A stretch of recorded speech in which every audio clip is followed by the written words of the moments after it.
children. I am your social science teacher, Mrs. Lakshmi. This is the time for recap. In the previous class, we learnt about China, Tang Dynasty, Japan, Islam and the rise of Islamic empires, crusades, church, feudalism. In lesson number 6, Middle Ages. Isn't it, children? Today, I am going to take a new lesson in geography. The topic of the lesson is biosphere. Today's subject is introduction, ecosystem, components of ecosystem, functions of ecosystem. The first topic is introduction. In the introduction, they explain about biosphere. Biosphere is the fourth sphere of the earth. Is a life supporting layer that exists on the earth surface. அதாவது biosphere வந்து எர்த்தனுடைய fourth sphere அப்படின்னு சொல்கிறாங்க. இதில் வந்து நிறைய உயிரினங்கள் வாழ்வதற்கு ஏற்ற ஒரு இடமா பயோஸ்பியர் இருக்கு. This layer on earth encompasses the lithosphere, hydrosphere and atmosphere. பயோஸ்பியரில் வந்து லித்தோஸ்பியர் பாறைக்கோளம், ஹைட்ரோஸ்பியர் நீர்க்கோளம், அட்மாஸ்பியர் வளிக்கோளம் காற்று இதெல்லாம் உள்ளடக்கியது தான் biosphere. It includes flora and fauna that thrive on or near the earth surface. இது வந்து ஃப்ளோரா அப்படின்னா பிளான்ஸ், ஃபவுனா அப்படின்னா அனிமல்ஸ். இந்த பயோஸ்பியரில் நிறைய பிளான்ஸ், அனிமல்ஸ் எல்லாமே வந்து இருக்கு. The vertical range of the biosphere is approximately 20 km, which is measured from the ocean floor to the troposphere. கடல் மட்டத்திலிருந்து 20 கிலோமீட்டர் டிஸ்டன்ஸ் வரைக்குமே பயோஸ்பியர் அப்படின்னு சொல்றாங்க. However, most plants and animals live in a very narrow section for about 1 km above and below the mean sea level.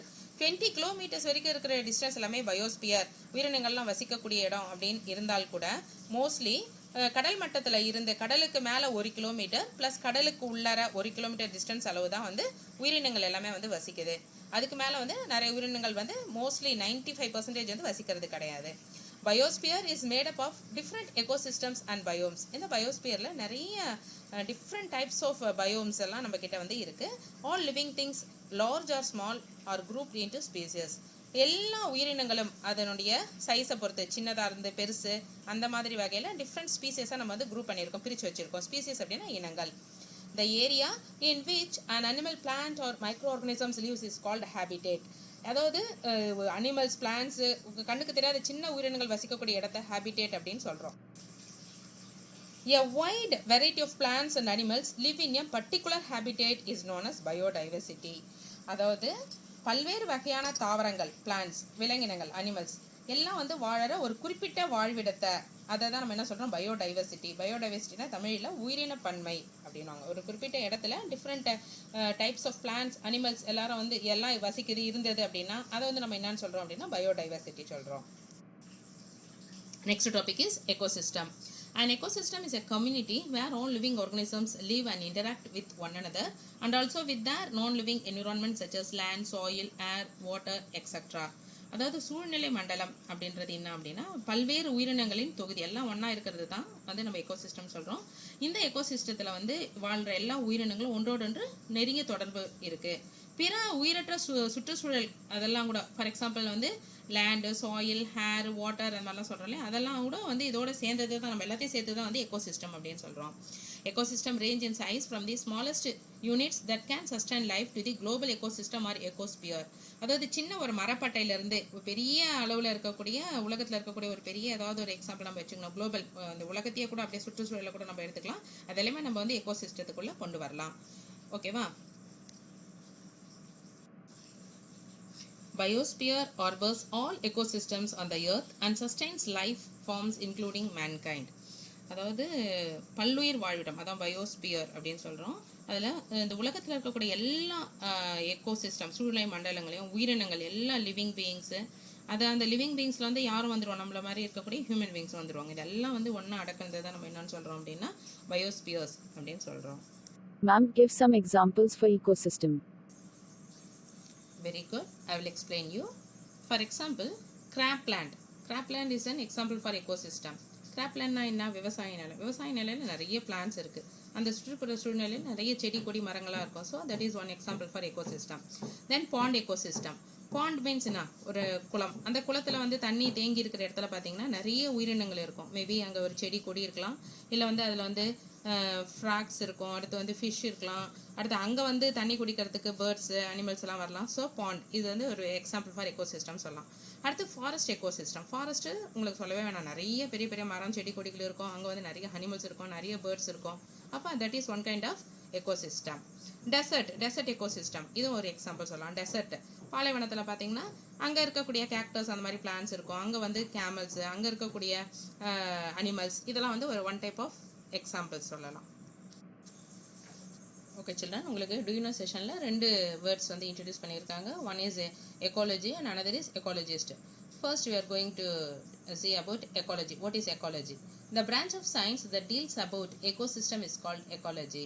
அதாவது ecosystem இந்த சூழ்நிலைகளை பற்றி படிக்கிறோம், படிப்புக்கு பேர், அந்த பிரான்ச் ஆஃப் சயின்ஸுக்கு பேர் என்னன்னா எக்காலஜி. அப்போ what is ecologist? A person who studies ecology is referred to us ecologist. யார் இந்த எக்காலஜியை பற்றி படிக்கிறாங்களோ அவங்கள நம்ம என்னன்னு சொல்கிறோம்? Ecologist. Okay, one is ecology, the branch of science that deals about ecosystem is called ecology. Another is ecologist. A person who studies ecology is referred to as ecologist. Okay children, next topic is components of ecosystem. An ecosystem consists of 3 basic components, namely abiotic components and energy components. First, abiotic components. Abiotic components include the non-living inorganic, physical and chemical factors in the environment. அதாவது உயிரற்ற கூறுகள், இந்த சுற்றுப்புற சூழலில் இருக்கக்கூடிய உயிரில்லாத non-living inorganic, physical and chemical factors, அதாவது அட்மாஸ்பியரில் இருக்கக்கூடிய ரசாயன இயற்பியல் காரணிகள் எல்லாம் வந்து உள்ளடக்கியது தான் வந்து இந்த ஏபயோட்டிக் காம்பனன்ட்ஸ் அப்படின்றது. ஃபார் எக்ஸாம்பிளாக நம்ம இதுக்கு என்ன சொல்லலாம் அப்படின்னா லேண்ட், ஏர், வாட்டர், கால்சியம், அயர்ன் எக்ஸட்ரா, இதெல்லாமே வந்து ஏபயோட்டிக் காம்பனன்ட்ஸ்க்கு நம்ம எக்ஸாம்பிளாக சொல்லலாம். அதாவது உயிரற்ற கூறுகள், நம்மளை சுற்றி இருக்கக்கூடிய நான் லிவிங் கேரக்டர்ஸாக வந்து நம்ம ஏபயோட்டிக் காம்பனன்ட்ஸில் நம்ம சொல்லலாம். Next topic is biotic components. Biotic components includes plants, animals and microorganisms. அதாவது உயிருள்ள எல்லாம் வந்து இதில் அடங்கிடுது. ஃபார் எக்ஸாம்பிள் பிளான்ஸ், அனிமல்ஸ், இல்லை கண்ணுக்கு தெரியாத ஒரு மைக்ரோ ஆர்கனிசம்ஸ் எல்லாமே வந்து இதில் வந்து பயோட்டிக் காம்பனன்ட்ஸில் வந்துடும். Biotic components can be classified into 3 categories as producers, consumers and decomposers. Next topic is producers. Producers are self-nourishing components of the ecosystem. அதாவது இது வந்து producers அப்படின்றது வந்து உற்பத்தி பண்ணுறது, உற்பத்தியாளர்கள்னு அர்த்தம். அது என்ன பண்ணுது அப்படின்னாக்கா தனக்கு வேண்டிய உணவை தானே வந்து அது வந்து தயாரிச்சுக்குது. So they are called autotrophs. அதனால் அது வந்து நம்ம என்ன சொல்கிறோம், தனக்கு வேண்டிய உணவை தானே தயாரிச்சுக்கிறதுனால இதை வந்து producers are also called as autotrophs. They are found both on land and water. இந்த மாதிரியான ப்ரொடியூசர்ஸ் எங்கெல்லாம் வசிக்கும் அப்படின்னா லேண்ட்லேயும் இருக்கும், வாட்டர்லேயும் இருக்கும். For example plants, algae and bacteria. Plants, bacteria, ஆல்கேனா பாசி, இதெல்லாம் வந்து இந்த ப்ரொடியூசர்ஸ்க்கு எக்ஸாம்பிளாக சொல்லலாம். அதுங்க தனக்கு வேண்டிய உணவை தானே தயாரிச்சுக்குதுங்க. Okay, next topic is consumers. Consumers are those that depend on producers directly or indirectly. இந்த consumers அப்படின்றது இதில் வந்து நுகர்வோர். இந்த அனிமல்ஸ், இந்த உயிரினங்கள், இந்த லிவிங் பீங்ஸ்லாம் என்ன பண்ணோம் அப்படின்னா தனக்கு வேண்டிய உணவுக்காக either directly or indirectly depend upon producers. ப்ரொடியூசர்ஸை இதை வந்து டிபெண்ட் பண்ணிட்டு டைரக்டாவோ இன்டெரக்டாவோ டிபெண்ட் பண்ணிட்டு இருக்கும்.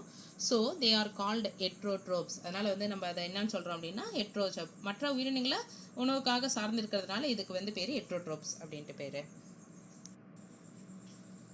The common categories of consumers are primary consumers, secondary consumers, tertiary consumers. We will see one by one. First is primary consumers. They depend on producers for their food. இந்த primary consumersல வர animals வந்து அதுக்கு உணவுக்காக ப்ரொடியூசர்ஸை depend பண்ணிகிட்டே இருக்கும். They are exclusively herbivorous. இது வந்து plant eating அனிமல்ஸை வந்து டிபெண்ட் பண்ணிட்டு இருக்கு. எக்ஸாம்பிள் வந்து ஜீப்ரா, கோட். ஜீப்ரானா வரி குதிரை, கோட் வந்து ஆடு, உனக்கே தெரியும். Next, secondary consumers are small carnivorous, that is they consume herbivores. Secondary consumers வந்து carnivorous, ஆனால் இது வந்து தனக்கு உணவுக்கு எதை டிபெண்ட் பண்ணிட்டு இருக்கு, they consume herbivores. Herbivores வந்து இது வந்து உணவாக வந்து உட்கொள்ளுது. Example lion, snake, etc.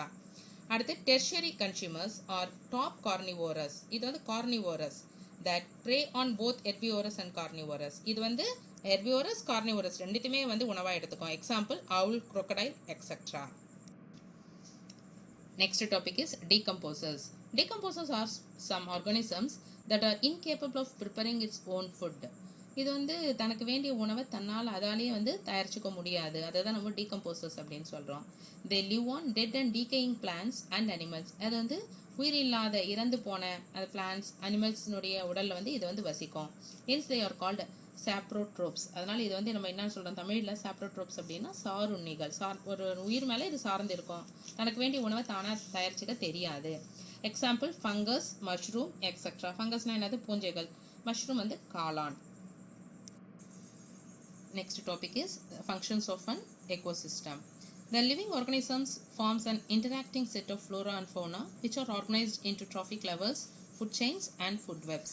அதாவது எல்லா உயிரினங்களும் ஒன்றோடு தொடர்பு கொண்டு அதை தான் வந்து நம்ம என்னன்னு சொல்கிறோம் அப்படின்னாக்கா ட்ராஃபிக் லெவல்ஸ், அதாவது ஆற்றல் மட்டம், ஃபுட் செயின்ஸ் உணவு சங்கிலி, ஃபுட் வெப்ஸ் அப்படின்னா வந்து உணவு வலை, இதை வந்து உருவாக்குது.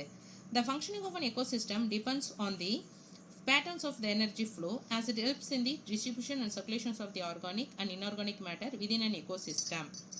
அதாவது இந்த ஆற்றல் ஓட்டம் சூழ்நிலை மண்டலத்தில் கரிம மற்றும் கரிம பொருட்களின் பரவல் சுழற்சிக்கு உதவி செய்யுது. இதை தான் வந்து நம்ம என்னன்னு சொல்கிறோம் அப்படின்னாக்கா traffic levels அப்படின்னு சொல்கிறோம். The energy flow generally takes place in an hierarchical order in an ecosystem through various levels.